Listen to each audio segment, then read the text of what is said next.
Mongolia is one of the most unusual countries on Earth, enormous in size, yet home to relatively few people. It sits landlocked in East Asia, pressed between two giant neighbors, Russia to the north and China to the south. Covering more than 1.5 million square kilometers, it is the 18th largest country in the world. But its population is only about 3.5 million, making it the most sparsely populated fully recognized sovereign state. This contrast defines Mongolia: wide open landscapes, long distances, and a society shaped by space. In many countries, geography is background. In Mongolia, geography is destiny. Its steppes, deserts, mountains, and harsh climate have influenced where people live, how they move, what they believe, and how they have understood power for thousands of years. The physical landscape of Mongolia is dramatic and varied. Much of the country lies on the Mongolian Plateau, a high, windswept region of grassland and open sky. To the north and west, mountain ranges create colder, rugged terrain, while the south is dominated by the Gobi Desert, a harsh but historically important region of rock, sand, scrubland, and extreme temperatures. Mongolia is not simply an empty desert, as it is sometimes imagined. It is a mosaic of ecosystems: grassy steppe for herding, forests and mountains near Siberia, and arid lands toward China. These environments made settled agriculture difficult in many regions, but they were ideal for mobile pastoralism. Horses, sheep, goats, camels, cattle, and yaks became central to survival, wealth, and identity. Because of this environment, Mongolia developed one of the world's most enduring nomadic traditions. Even today, around 30% of the population is nomadic or semi-nomadic. For centuries, families moved with the seasons, following pasture and water for their herds. This way of life required flexibility, deep ecological knowledge, and portable homes such as the gur, known internationally as a yurt. Horse culture became especially important. Horses were not just transport, they were food sources, status symbols, tools of warfare, and companions in daily life. The ability to move quickly across open landscapes gave Mongolian societies both resilience and military power. Nomadism was not a primitive alternative to civilization. In Mongolia, it was a sophisticated adaptation to one of the planet's most demanding environments. Long before the modern state of Mongolia existed, the region was home to powerful nomadic confederations. Among them were the Xiongnu, Xianbei, Rouran, Turkic Khaganates, and Uyghur Khaganate. These empires were often organized differently from settled kingdoms. Their strength came from alliances among clans, military mobility, control of trade routes, and the ability to pressure agricultural neighbors. They interacted constantly with China, Central Asia, and Siberia through war, diplomacy, marriage alliances, and commerce. The steppe was not isolated from history, it was one of history's great corridors. Peoples, technologies, religions, and political ideas moved across it. By the time Genghis Khan rose in the early 13th century, Mongolia already had a long tradition of steppe statecraft and empire building. In 1206, a leader named Temujin united rival Mongol tribes and took the title Genghis Khan. This moment transformed Mongolia and world history. Genghis Khan built a disciplined military system, rewarded loyalty and ability, and used speed, intelligence networks, and psychological warfare to defeat larger enemies. The Mongol Empire expanded with astonishing force across Asia and into Europe, becoming the largest contiguous land empire in history. Its armies connected regions that had previously been separated by distance and political barriers. Trade along the Silk Roads intensified, messengers traveled across imperial relay networks, and ideas moved from China to the Islamic world to Europe. The empire was brutal in conquest, but also transformative in administration, communication, and exchange. After Genghis Khan, his descendants divided and expanded the empire. One of the most important was Kublai Khan, his grandson, who conquered China proper and founded the Yuan dynasty. Under the Yuan, Mongol rulers governed a vast, complex, urban civilization very different from the steppe world that had produced them. This created a lasting tension between nomadic origins and imperial administration. When the Yuan dynasty collapsed in the 14th century, Mongol power retreated northward. Back in Mongolia, unity became harder to maintain. Factional struggles returned, interrupted by periods of stronger leadership under figures such as Genghis Khan and Ulaanbaatar Khan. The memory of empire remained central, but the political reality became more fragmented.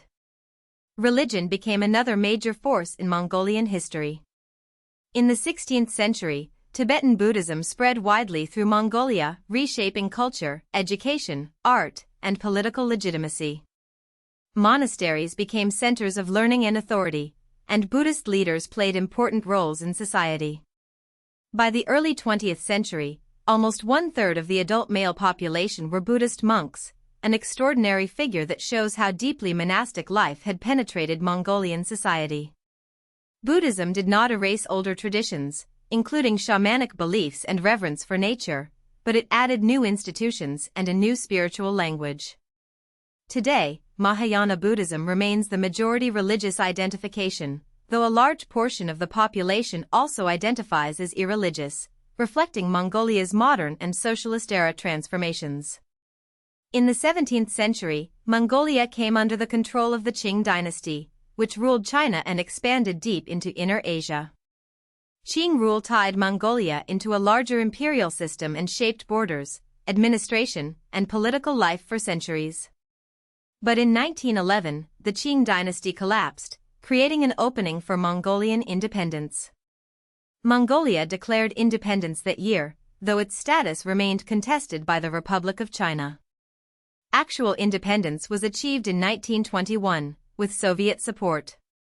This period was not simply a clean national awakening, it was part of a turbulent regional struggle involving collapsing empires, revolutionary movements, and great power influence.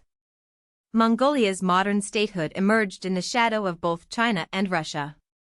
In 1924, the Mongolian People's Republic was founded as a socialist state, closely aligned with the Soviet Union. For much of the 20th century, Mongolia functioned as a Soviet satellite, adopting socialist institutions, planned economic policies, secularization campaigns, and modern state infrastructure. This period brought major changes. Urbanization increased, literacy expanded, and the state invested in industry, education, and public health. But it also involved repression, especially against Buddhist institutions and traditional elites. Monasteries were destroyed or closed, monks were persecuted, and religious life was pushed to the margins. Mongolia's socialist era therefore left a complicated legacy. It modernized the country in important ways while also disrupting cultural and religious traditions that had shaped society for centuries. The next major turning point came in 1990. As communist governments across Eastern Europe collapsed and the Soviet Union weakened, Mongolia experienced its own peaceful democratic revolution. Protesters demanded political reform, and the country moved away from one-party rule without a large-scale civil conflict. In 1992, Mongolia adopted a new constitution, creating a multiparty democratic system and beginning a transition toward a market economy. This shift was difficult. The end of Soviet support created economic shocks, and many people had to adjust quickly to privatization and new forms of competition. Yet Mongolia's peaceful transition remained significant. In a region dominated by powerful authoritarian neighbors, Mongolia developed a democratic political identity that continues to distinguish it internationally. Modern Mongolia is highly urbanized in one place and extremely open everywhere else. Ulaanbaatar, the capital and largest city, is home to roughly half of the country's population. This creates a striking imbalance. A single city serves as the political, economic, educational, and cultural center, while vast rural regions remain thinly populated. Ulaanbaatar reflects Mongolia's rapid transformation, with apartment blocks, government buildings, universities, traffic, and expanding Gur districts where many former herding families have settled. Migration to the capital has been driven by economic opportunity, education, and environmental pressures such as harsh winters that can devastate herds.